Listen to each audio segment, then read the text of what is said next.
Hello, good evening, and welcome to another episode of Sip and Chat. It is me, your girl, your one and only, Fanta Ceesay. And with me this evening, I have one of the most, how do I say this without embarrassing him? But one of the most incredible doctors this country's ever had. And I have the pleasure of having him on a Sip and Chat. And tonight we're going to find out more about him besides his profile on Twitter Yes. and his company. But I'll just let him do the introductions and then we'll take it up right from there. Yeah. Welcome, Dr. Badjie. Thank you, Fanta. First of all, congratulations. Thank you. The show is amazing. Thank you.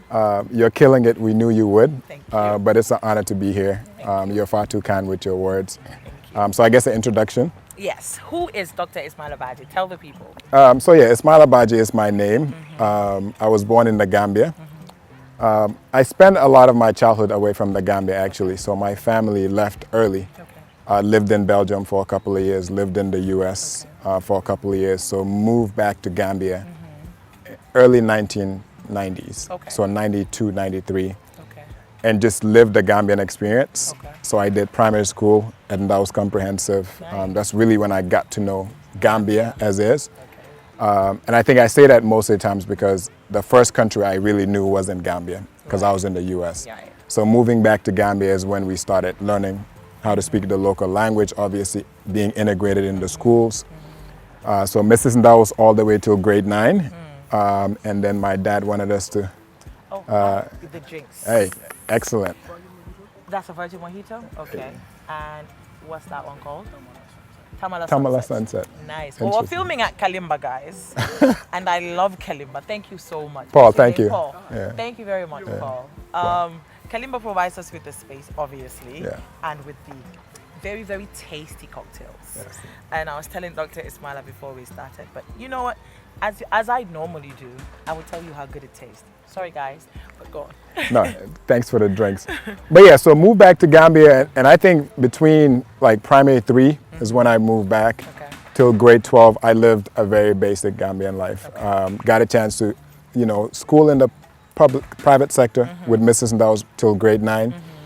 But my dad, it was always important for us to have public school experience. Of course. So after grade 9, all of us, kind of the older generation of our siblings, we went to Gambia High School. Okay.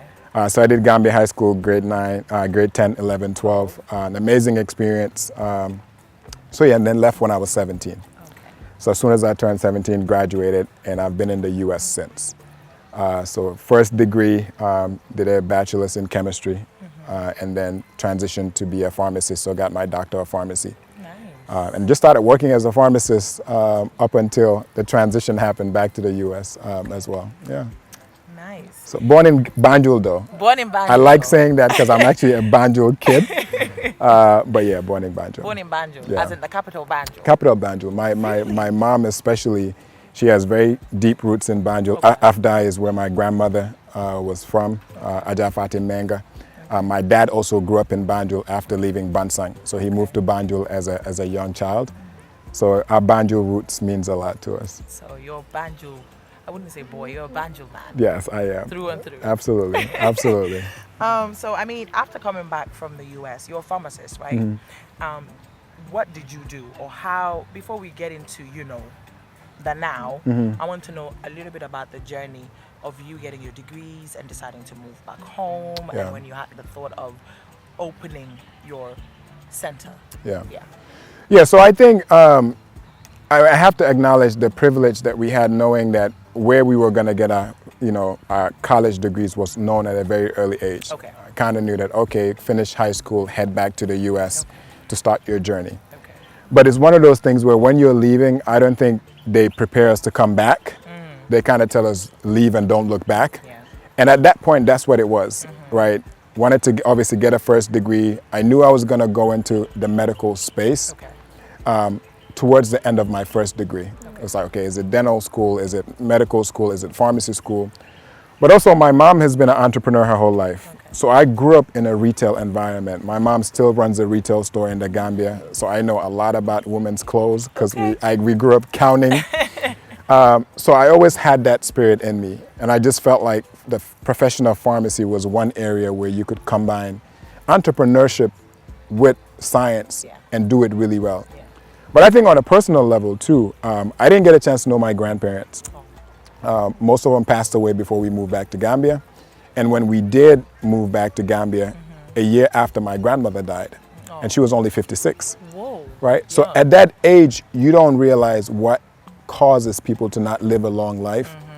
And I think that just made me a little bit more focused when it comes to, okay, healthcare, yes, but try to use as much experience in the US as possible and start finding a ways to kind of help back home as well. And I think it just became a genesis where you found opportunities and it just kept on calling you. So even though you were progressing in the US, good job, you know, stable career, you're settling down. It was just something about every time I visited that was uncomfortable. So I just started planting the seeds, and then the journey kind of led me to at least, okay, let's set up something that could kind of help people. Grandmothers live past 56. So at the basic level, honestly, that's the driving force, which is why even the center, there's a picture of her in the center, because it's a daily reminder that, okay, that's the reason why, right? That's the reason why as well. And then things worked out for the most part, but yeah. So you leave, but I'm glad it worked out the way it did. You know, and I had a lot of experience in the US. Like I had a really successful career in the US working in community practice. So which helped me out a lot, learn a lot about not only healthcare, which you, but how to deal with people, the human element of healthcare. Honestly, Yeah. I think for me, because if you didn't know, you're about to find out. He's the owner of Innova X. Yes. Yes, that's the correct word. Innova X. Innova X. You know, I said that. And then I was like, how do I pronounce it? But Innova X. Yeah. Innova X Global he is the doctor behind it, the brain behind it, obviously with an amazing team. And just last week, I was telling people on Twitter, everywhere anyway, how well that place is organized, the people and the human aspect of just how well they treat you. Because I wasn't feeling well, and I remember telling you, and you gave me a few tips on what to do if I didn't feel better, I should go, and I went, and that was the best treatment I've ever had at any healthcare facility in this country. And I think for me, it was the shock of it and the pleasantness of it all, and just people being so kind, and you having really great staff, and the nurses being so, and even your doctors being very detailed in the way they explain what's going on with you. And so you telling me now that you did a lot of community work to know how to deal with people, I understand. And a lot of my background was dealing with HIV communities. Okay.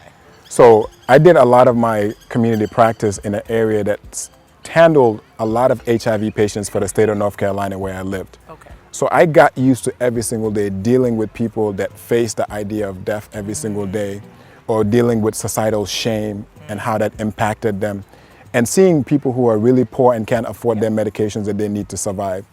So that's why in Innova X, I tell people, it's one part of it is the human experience. How do you make somebody feel that human connection, even if you don't have a solution for them?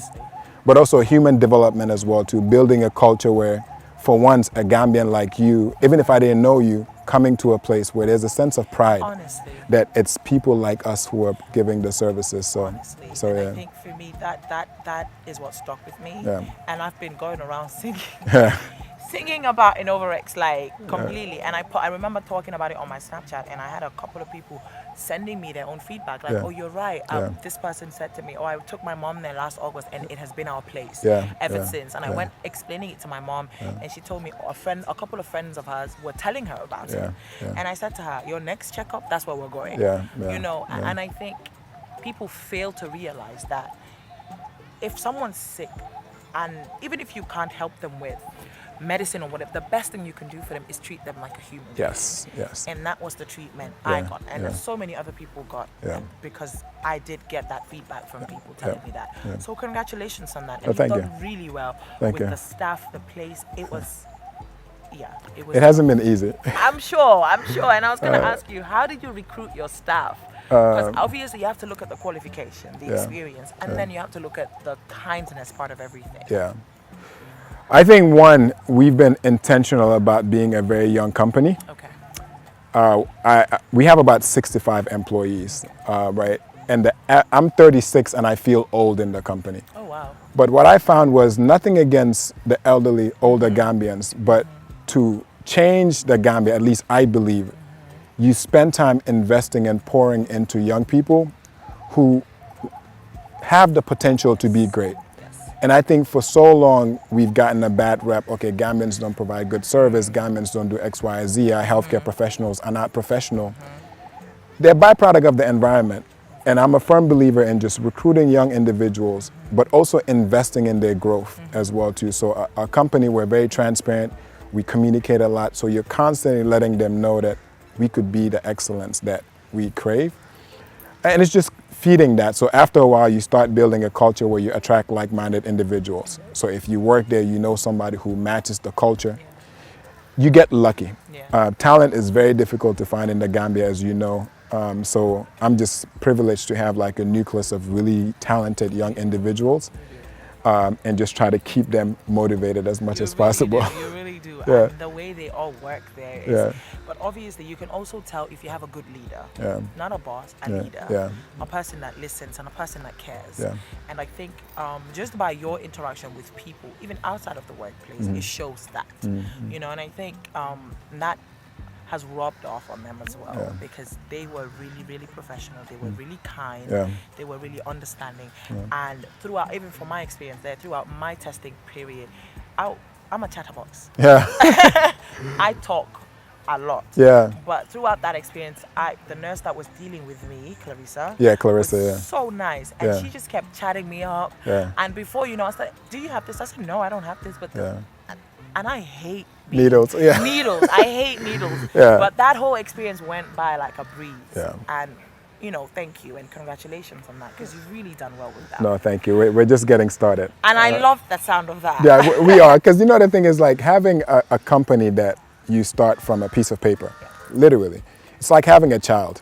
So even if somebody praises your child, you see areas that they could be a better child. Yes. Right? So no matter how happy people are, you still find ways of improving the process. So yeah, we're getting there. I like that. Yeah, we're getting there.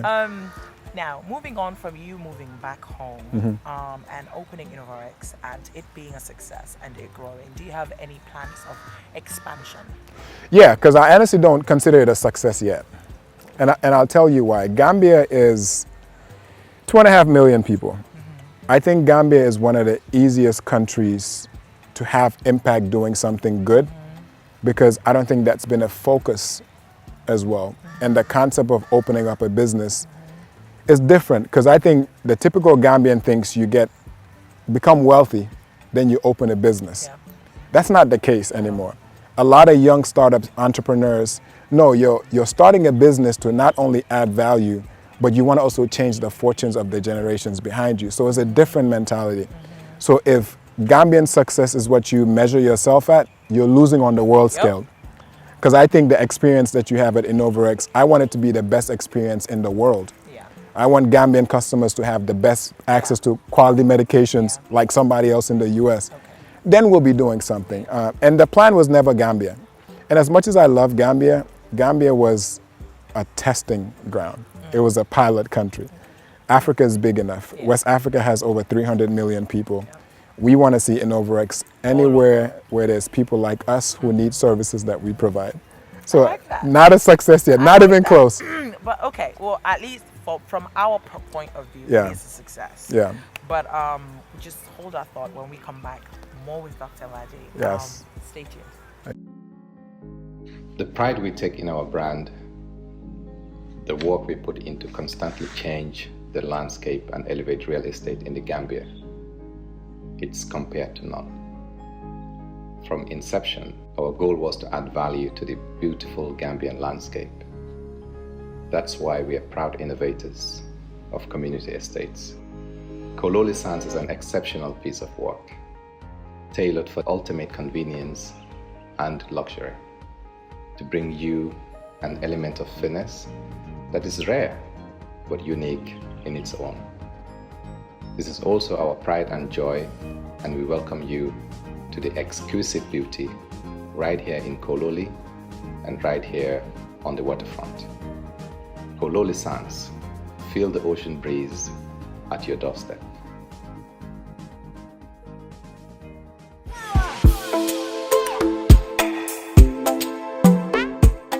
Welcome back after that break. A big thank you to Global Properties for being the only company rather, that's sponsoring Sip and Chat. We really appreciate it. Thank you so very much. Kalimba as well, thank you for lending us your space and the events for this amazing setup every time we're filming and the event comes through. So we really appreciate it.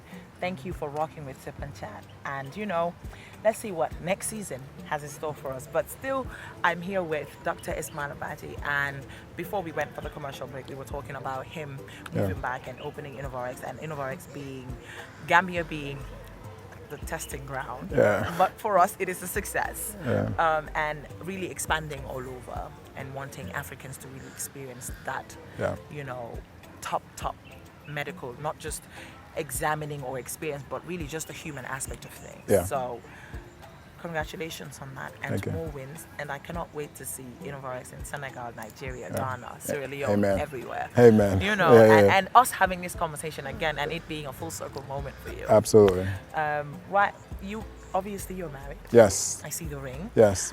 Just tell us a little bit about married life. How you met your wife. Yeah. And you have a very beautiful daughter. Yes, I do. The love of your life. The love of my life, Aisha Hadi. Tell us a little bit about that.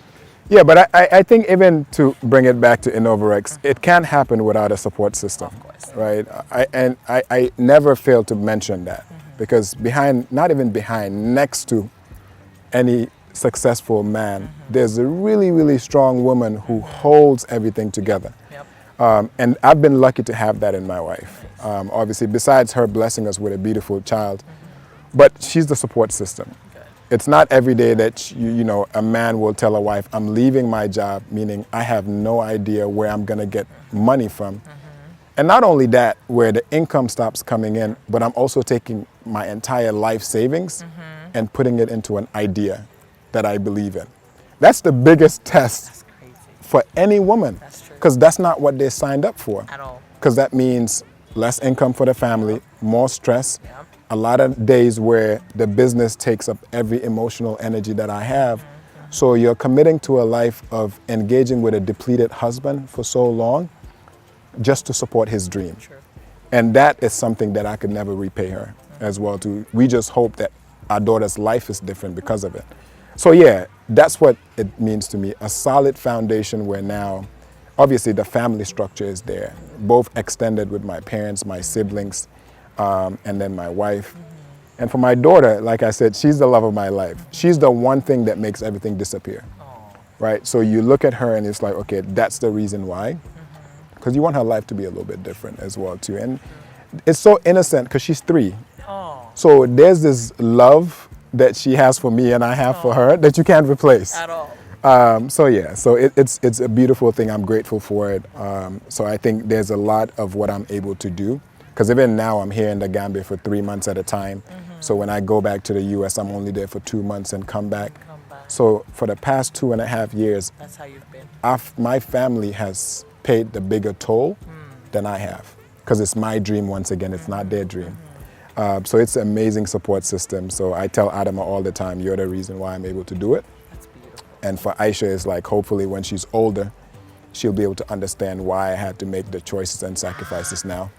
So it's a beautiful thing. That is really beautiful. And Yeah. being a girl dad is like, obviously, when you're explaining, I'm thinking about my own dad It's- and how he used to call me, Miss World, Yeah, and yeah. it's a different kind of feeling. It's different. The love you have for your dad, Yeah. and that kind of shapes your idea of the world and of men in general. Absolutely. So Absolutely. it's beautiful to see that, because every now and again I see it on Twitter. Yeah. And I'm like, oh, that's She so warns cute. me because I always get excited about sharing her life, but I have to temper it down as well, because it's just like, it's the most beautiful thing. She could do no wrong, and she's smart, she's engaging. So it's just a beautiful process that I think God gifts a man, a daughter. So it's special. It's very, very special. That's really sweet. But also, I think if you were not the husband you were to your wife, she wouldn't have believed that. Yeah. or if you were not the man you are, Yeah. she wouldn't have believed in your dream. Yeah. Because it all stems on how you are as a man and how you carry yourself and how Yeah. you really treat your family. Yeah. That is why people will believe in you. Yeah. And say, you know what, I actually believe they can do this. Yeah. So that is also And it's good. balance. It is. I take risks. As an entrepreneur, you take risks. She is risk averse. Okay. And you need that balance. Yes. That way, at least two people are not crazy enough At to all, just yeah. bet There's one that's safe. that has to be. And there's the other one that's like, I'm gonna Exactly. try it. So Okay. it's also finding that right balance. And sometimes it takes a while for you to be lucky to find that person who understands you as an individual, accepts you for what you're not and what you could become, but just where you are. And just Accepts you for what you are and the potential is. exactly. And that's the benefit of it. How did you meet your wife, if I may ask? So yeah, we met in the U.S. Okay. at my cousin's wedding, Ooh. surprisingly. But she went to Mrs. Ndau's, but I didn't know her then. because she was a class behind me. Okay. And her family left when she was, I think, 13, Okay. and then moved to the U.S. Okay. And she was there. Okay. So I tell people God is the reason why I met her, because I met her at the right time for her. She met me at the right time for me. And then the rest is compatibility, Okay. which is so important. We were compatible in terms of how we see the world, how we see our cultures, how we wanted to raise our kids. And I think most of the times that's very important to see somebody eye to eye, Yes. and then not expect perfection. Exactly. But see them for who they are. Exactly. Where they're at in life. Absolutely. And say, this is something I can take. Yeah. This is something I can gel with, or this Yeah. is something I can deal with. Yeah. And I think that is something a lot of people fail to realize when they're looking. I'm not married, okay, but I know a lot. Okay. Yeah. That is where a lot of people fail to realize that it's not just about looks or what the person says. Yeah. It's more so, do we gel? Yeah. Does it make sense? Yeah. Your ideas and my ideas, are they similar? Absolutely. Our Absolutely. views about life and the world, Yeah. do they gel? Do they gel? I think it's stuff like that. That's and true. I think it's nice to actually have you explain that. That's true. Because, there are a lot of, I would always bring this to our society in Gambia Yeah. and how marriages are viewed and how, Yeah. unfortunately, a lot of marriages fail. Yeah, a lot. And they fail simply because of incompatibility. Absolutely. Or without taking the time to really figure out, is this a person that I want to take this risk with? Absolutely. Because marriage is a risk. It's a risk. It's a risk. It's a partnership. And I think men, you have to learn from the failures with relationships. That's why it's better when we're a little bit older in our 30s. Yes. Because the perspective is Yes. different from, if she met me in my 20s, I was a different person in my 20s. So in my 30s, you see the world a little bit more, you're more intentional about what you're looking for. So I think it just makes, but luck has so much to do with it. Because you never know. That is true. I think everything in life comes with an expiration date. So you just want to be thankful for the people that God may bring in your life, and hope that it's the right time for two them. people. Yeah, That's nice. yeah, On this show, as you know, I always touch on mental health. Yeah. Because that is something that is very, very important Yeah. to me. And obviously the response I've been getting from people, it means that a lot of people also relate to it. Yeah. Or it resonates. Or experiences and stories that are shared here Yeah. resonates with a lot of people. yeah. What is your take on that? And do you have any experience that you would like to share with us? No, I think it's huge. I'm passionate about it because, one, as an entrepreneur, anybody who started a business, Hold on. right? We haven't touched our drink. Yes, I know. Let me take a sip. Right. Really good. Whatever they mix is good. It's good. It's really good. It's really good. Right. Okay. No, but asking an entrepreneur about mental health is almost, it's a package that it comes along with. There's not a lot of entrepreneurs that I know that won't go through bouts of depression, because it's a lot of lonely anxiety, right? And that is new, right? Because the typical notion of an alpha man or alpha woman or a CEO is like this unbreakable soul, which most of the times is the opposite. Like, you go through struggles, you go through depression, you go through anxiety, right? Uncertainty is something you're always uncomfortable. So there's a lot of elements that it's almost, you start learning how to cope with it. You acknowledge the fact. And for me, the reason why I speak up about it, because it breaks down the whole toxic masculinity element to it, right? Anybody who knows me knows I'm the fittest person. I work out. I'm a sports fanatic. I do all those things. But I also focus a lot on my mental health because I know by virtue of what I do, I'm always predisposed to anxiety. I'm predisposed to depression. I've felt it. And it makes you more empathetic to people. So it's a huge something I really think a lot of people should start speaking up about. And it's one thing about a culture that I don't like. Because we're not a culture that cares about people's mental health. At all. Right? We're not a religion that cares about people's mental health. all. And that's uncomfortable when you talk about it. It is. Right? You cannot pray your way out of depression. At all. Right? You have to have coping mechanisms, sometimes talk to a professional. Yes. I'm a huge fan of therapy. Me too. I've had therapy. I Right. haven't, but I'm a huge fan of therapy. I'm still looking for the right fit. No, and finding the right fit is crucial because once again, if more people don't seek it, then more people like us are not providing the services. Yes. And you have to have a level of comfort to be vulnerable, And that's the thing. right? For me. Yeah. So it takes some time. But all those things are things that we should make as part of health, which is why when we even focus on wellness as a company, we have physiotherapy services, we have mental health services, we have, prenatal care, because you treat the whole human being. Mental health is a part of health, Very important. right? So health is actually physical health, mental health, and emotional health, all of them all combined, right? So huge. And I think just a lot of people are suffering alone because they don't have an outlet, but also for me, for the job, I just know being an entrepreneur, the past 2.5 years Innova X has been the hardest thing I've ever had to do in my life. So I have to be very, very in tune with where my mind is and protect it. It could be seeking therapy. It could be meditating a lot. That's why I don't play around with my workouts because to me that's therapeutic. So all those things is physical activity, but it's actually mental health, right? Prevention. So I'm glad you champion it. And I think the more of us young people that make it acceptable to talk about, there's not a single human being who is not vulnerable to depression. At all. There's not a single human being who doesn't have anxiety moments. But once you acknowledge it, it's just like anything in life. It is. You cannot solve a problem that you fail to acknowledge, and it's not going to go away. So kudos to that. More mental health conversations and Definitely. The reason for me is because obviously I've said this on a couple of episodes. I lost my dad about 4 years ago, and for me, and I will keep saying this, that man was the finest man I've ever experienced. And in just the way he fit that alpha male, but he was soft. He was soft, he was emotional, and I have had moments of emotional weakness with him where we've both cried over things, and he's consoled me and I've consoled him, and that was the strongest man I've ever known as well.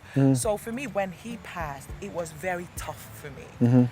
And for the first time, I faced depression. And it became a season of me. It's like every year, 2-3 months before his anniversary, it would start. And I didn't know the first year when it happened until a friend of mine spoke to me about it and said, "Do you not think this might be the reason?" And then I started paying attention to the signs. But obviously, when you know something, you then know how to deal with it. Absolutely. So for me, since that has happened, I think it opened doors to anxiety, and just being a person that decided to work for herself and not work for any company, there was that uncertainty of, are you doing the right thing, Fanta? You've worked for a company for 10 years and you just upped and left, and now you're doing something on your own. You don't know where you're going to get money from. It's all these thoughts. It opened the doors to so many things that I never thought about. And because of that, and me coming out of that, and obviously the pandemic and going through that phase of not working, where I was used to working my entire life. So a lot of these things played a part in it, and it made me realize, if I don't talk to anybody about this, I'll go crazy. Because naturally, I'm a person that doesn't talk about things. And that made it harder. So because of that, I took it upon myself to really be a person that talks about it to people. And I'm so glad that a lot of people have reached out to me via social media to just help. Or to just explain a story to me. Absolutely. Or how this has helped them. Or how me talking about this on the show is making them feel okay about their own issues. So thank you as well for just... No, that's a message. I think that's one message, especially for men. Like, being man enough is not what they tell you it is. You have to be able to be vulnerable And I tell people, even if you can't find the right person to talk to yourself. I write most of the times as something I enjoy doing because it's therapeutic. And be a little bit more attentive with people that you love. Instead of asking, Fanta, how are you doing? Yeah. Ask, Fanta, describe how you feel right now. That's a different conversation, It right? really is. So then you could have, okay, I feel anxious because of X, Y, and Z, or I feel happy because of X, Y, and Z. So it makes you a little bit more attentive to what's going on up here because it controls everything else. Your sleep, your diet, your immune system shuts down. So it literally weakens you because you're not paying attention to it. So there's a huge, huge element of that. There really is. And for me, I'm fortunate enough to have a friend who studied psychology. And she, God bless her really. She has helped me so much. Yeah. It's always a conversation of, hello, hi sis, how are you doing? How do you feel today? Or how are you? Or she's taught me this thing where she'll call me and say, do you have the mental capacity to listen to me? Yeah. And that has shifted my entire understanding about like just people and dealing with people. Yeah. It's like she'll call me, do you have the mental capacity for me? So now I'm used to that. Yeah. Even with a friend of mine, Malin, that's in America. Yeah. Every time I call, Mom, how are you doing? Do you have the mental capacity for me right now? She's like, yeah, okay, go on, what's happening? And then I'll just pour out everything I feel. Keep them. Listen, they're not going anywhere. No, because what they're doing is like we all have emotional bank accounts. You don't withdraw money out of the ATM until you check your balance. Exactly. So a caring person, you want to check the balance. Because anytime people are natural givers, and most of the times those people are more predisposed because their cups are always empty. They keep pouring in. Nobody stops to check to see where their bank account is at. So yeah, friends like that is the circle that you want to keep. God, they have taught me so much. So for me, I think that also helps me to be able to take care of myself, to be able to take care of other people in my life. Absolutely. Because now I know this is how I'm supposed to go about things. So when I talk to people or friends, I ask them that, are you okay? Absolutely. How do you feel today? Yeah. You know, and I feel like that has made such a difference for me. So thank you for that. And again, if you do know anyone, and if Innovarx offers that mental health services, please let the people know. Yeah, so that's actually something we're working on building right now to make it anonymous. To make it virtual, meaning you don't even have to come to Innovarx. We'll just use telemedicine to offer these services. That way anybody who just needs to talk to somebody, at least you're talking to a professional who could help you figure things out. So that's something we're definitely going to roll out in the very near future. And we want to make it where you never have to come to the facility. And that's perfect. Because the privacy, being anonymous, it just destigmatizes it in a way that hopefully a lot of people will comfortable within that space. True, because like I told you, I'm still looking for a therapist that suits me. Yeah. And that's hard. It's hard. Especially in this country. It's not even in the US it's difficult. Yeah. Because you have to find multiple ones until you be like, okay, I could tell this person what's wrong with me. Exactly. And you have to be comfortable and you have to feel secure. For me, it's all about, do I trust this person enough to... And the Gambian, you don't want to talk to somebody and they see your mom. Yo, did then, you know that Fanta is on there? I don't even want to see my therapist out. Exactly. I think for me, that's it. I think because I'm so out there, I don't want to see my therapist. Yeah. I think if I see you today, I don't ever want to have to go to any place and see you. Or even people say, Fanta mungia duff. When actually, Fanta actually just is going through something that all human beings go through. Unfortunately, and that is the thing. I remember my first experience with any sort of mental health. It was, I said something about, I don't know, I don't feel very well, or I feel very depressed. And the first question someone asked me, someone close to me, and I don't blame them actually, I understand now. They said to me, you have everything you need in your life. What do you mean you're depressed? And I said, I'm sorry I said that to you. Because I genuinely was. If I wasn't mentally strong, that would have affected me. And then I made it a point of duty to talk to people that could understand me. So please stop telling people, if they're telling you they have something going on with them, please stop telling people you have everything you need, you shouldn't be depressed. I've realized that the happiest looking people are the most depressed people. Absolutely, because depression is you're lacking certain chemicals in your body that make you feel good. Even when people take antidepressants, the average person doesn't understand that all what that does is increase your serotonin levels because it's the feel-good chemical that we have. So if you're depressed constantly, you're low in serotonin. So you could have a smile on your face physically, but you don't have enough chemicals in your body to make you feel good. answer. Right? So I think part of it is just educating people, Yes. destigmatizing it, Yes. and honestly, de-associating it from parental structure and religious structures and just treat the human being. I think that's when we make progress. And I think you're right. I think speaking on like parental structure and especially religion, Yeah. because people don't really want to talk about that. Yeah. And it's like if you talk about it, they look at you like you're questioning The religion. or the rules of the religion. Yeah. And it's like no. Even in Islam, there are parts of the Quran that talks about these things. Yeah. And it's like if you really read deeply about it, then you understand Yeah. that God did know about these things. Absolutely. And that is why He inserted them in the Quran. Absolutely. And when people are talking about mental health, they shouldn't associate it with Yeah. Yeah. because okay, it's the same way as telling someone, I'm sick. You Yeah. have to go to the hospital. Absolutely. You Nobody chooses to wake up depressed. Exactly. Nobody chooses to have That anxiety. is one thing that you don't control. Yeah. That is one thing that actually kind of controls you until you get the hang of it. Absolutely. And I'm so happy you're telling people Yeah. about this. It's important. It's necessary. Very happy. It's good. We'll go with a short break. One more back. Never Have I Ever with Dr. Badjie. Yes.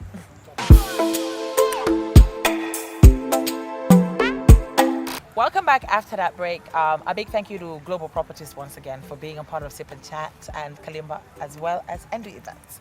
I'm here with the amazing Dr. Badjie, and right before the commercial we were wrapping up on mental health, Yeah. which I'm so happy that we went a little bit more in depth on, and just like you explaining especially the reason that causes that, you know, the juice in your body, the happy juice. The chemicals, the yeah. chemicals. The happy chemicals. The happy chemicals, you Yeah. know. If you lack those, then that is like a leeway or an invitation for Depression, absolutely. and thank you for that. I didn't know that. Yeah. See, this is why I like having doctors on the show. Yeah.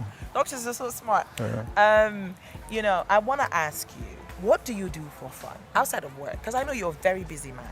Yeah. One thing I don't play around is fitness. I'm a sports fanatic. I'm a fitness fanatic. And I've always been that way. Okay. I think Gambia, if you're smart athletics, you can't do it. Yeah. But I blame my dad because I think I would have been retired by now Okay. if he just let me Let play you sports. Okay. But I've always been athletic. I've always loved sports. So most people that know me will tell me he's always active doing something, be it CrossFit, basketball, golf. I'm just an extremely active fitness. person. I love sports. I love fitness. But for me, it's one thing I found that's my vice. You know how everybody has a vice? Some True, people it's true. walking on the beach. Yep. Some people it's sleeping. Yep. Some people it could be drugs, alcohol, whatever it is. Yeah. Fitness is my You have addiction, a good vice. right?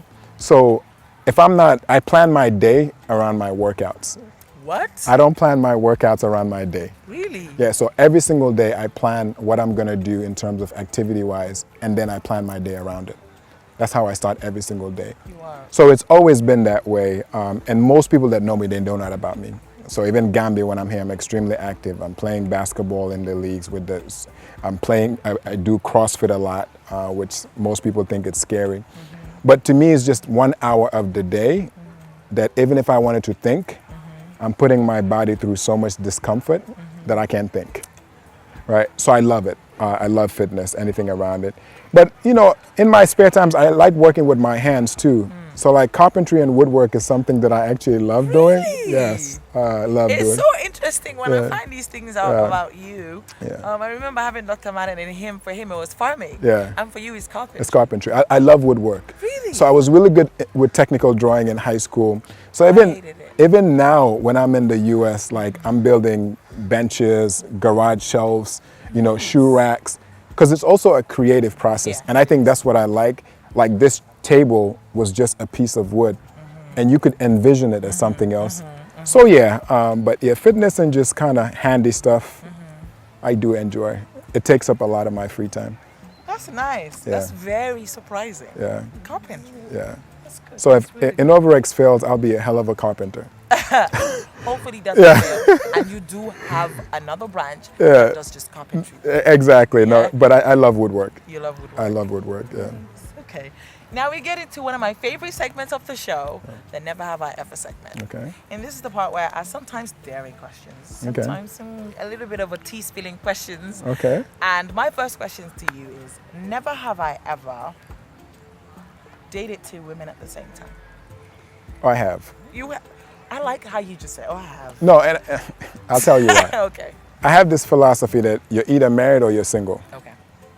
And it doesn't make sense to restrict a lot of the years that you need to figure out yourself and who you want to be with, restricted to one human being.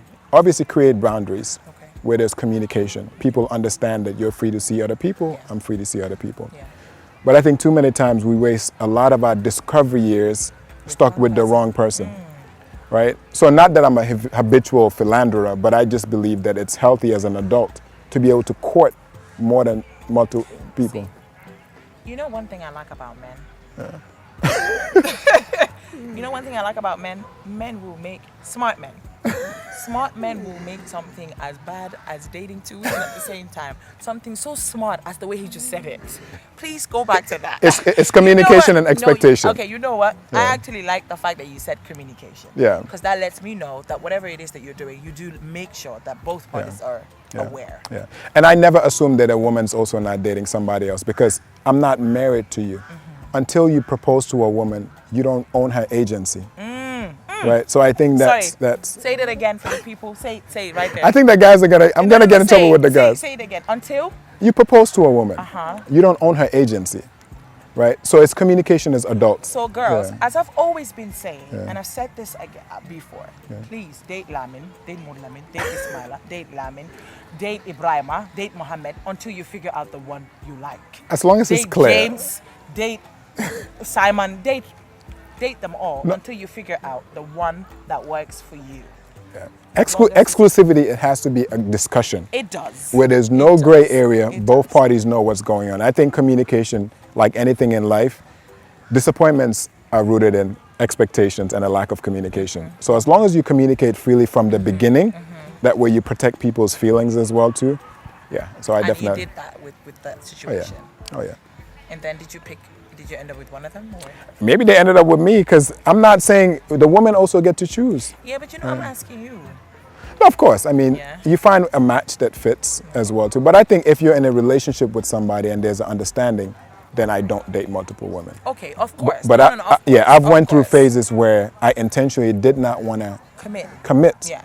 Because I want them to figure out that this is also something that they want, right? And that's I think a smart thing to look. That's a smart thing to do. Obviously, I wish more men were very open about these things, because unfortunately, for the society we live in, especially in Gambia, men think that leading women on is the it thing, whereas you're just showing who you are. Exactly.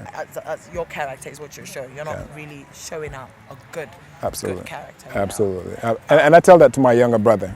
So even if you don't take my advice, at least my younger brother, he listens to me. Okay. He's in his 20s. I tell him, date as many people as possible. Of course. Find out who you are, what you want, and then when you're ready to commit, find the one that you could be exclusive with. But to each his own. So my advice is not the golden rule. No, but it is a good advice. I've always said that, I've always questioned, and this is not to say I'm against long-term relationships.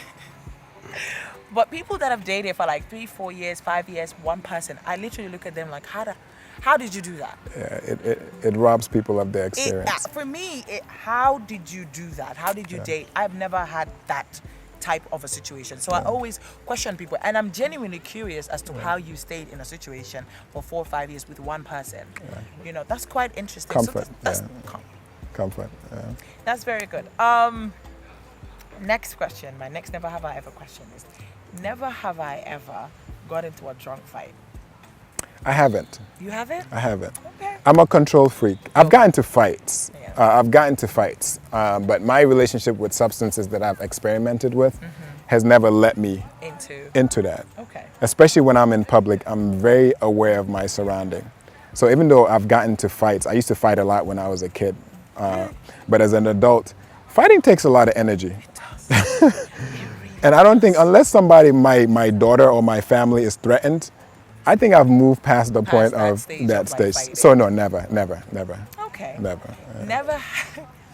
Have you ever lied on an ID to get into a place? Oh yeah, 100%. You have? Oh, 100%. I kind of feel like you always look like, oh, I'm of age. Of course, because obviously you're I'm tall. Yes. I'm tall, right? So it's easy. I don't know if that's legal, but even my driver's license, I probably got it way too early. Really? I started driving way before Were you I was. ever caught? No. because I'm tall. Yeah. So we have the advantage of getting away with Because stuff. a lot of the times too, people will be like, "Oh, Fanta, how-" Yeah. and I'll always play it because obviously I'm tall as well. It's So for tall privilege. people, it's And now privilege. I'm bald, so it's like it makes me look older than I am anyway. So No, I don't think so. yeah, but yeah, So, fake yeah. ID, I've been there. You've done fake ID. Yeah, I've been there. Oh, I've wow. been there to get into places, Okay, you know. that's interesting. But younger me. Younger you. Now away. I can't risk obviously. it. Yeah. And you were never caught. No, never caught. Okay. Not even once. Yeah, not even once. Never have I ever lied to get a job. Never. Never. Oh, that's a bad situation. Because at some point maybe in Gambia you could get away with it. Most societies that is built around productivity that you can't hide, it's impossible. It is. Because if you do, they're gonna find out you're incompetent. That is true. You know, most societies don't measure productivity as attendance. So I've never got a chance. No, I've never. Okay. Last question. Never have I ever kissed two people in under 24 hours. Ooh, that's tough. Are you gonna sip? Is my wife gonna see this? I mean, you can always sip to save yourself. Two people, gosh, this is gonna get me in so much trouble. What's the most political answer to say about that? You know, maybe that I lost track of time. You said 24 hours? Maybe daylight savings, you know how you lose an hour? Oh my God, so you've done it. I think so. I like how you're hesitating, but I feel like deep down. Because I'm 36, so 10 years me is totally different. But probably, I mean, I think all of us go through phases where you're not counting hours, you're just living and experiencing So I'll life. just take that as yes. Maybe. Wow. Maybe. Do you see how he just made that into a thing? Just in case my daughter sees this like 20 years from now, she But knows I she'll never probably- answered. Yeah, but she'll probably be like, Dad, judging by your face, I think you did. But you know, honestly, I don't think so. That's the honest truth. I don't think so. I mean, okay, this is my theory, Yeah. right? On this sip and chat couch, you've told me that you have dated two women at the same time. So I am just taking it as that you've done it. Yeah, but I don't think that's unusual though. Okay. But maybe. I like how you're still not telling us. No, yes or no, maybe. This is me telling you he did it. He did it, guys. He did it. But that brings us to the end of this segment and also the end of this episode of Sip and Chat. Thank you so very much. Of for being course. such a Thank great you. I sport. hate that that's how it ended, but Aisha, I don't even remember. Aisha, low-key, I feel like he did it. 20 years from now, look for me and I'll tell you. But no, honestly, just thank you too for having me. I think it's always a joy. Thank you. We're proud of you. We're rooting for you. Thank you. I think you also have bigger and better things ahead of you. Thank you. And we'll be clapping on the sideline. Thank you. Just like I'll be clapping on the sideline with Innova X is it everywhere. Oh, thank you. Because I do believe you will take it there. Thank you so very much for being here. Thank you for sharing your journey and your story with us. Really, really appreciate it. Thank you for getting a little bit more in depth about mental health and also telling the people that that is something that you're working on. And I cannot wait for that to come out because I would love to share it with everyone. Absolutely. Thank you so very much. And to you, my wonderful audience, thank you so very much. Till I come back your way next week, same time, same station. Goodbye, peace, love, and cha-ching, cha-ching.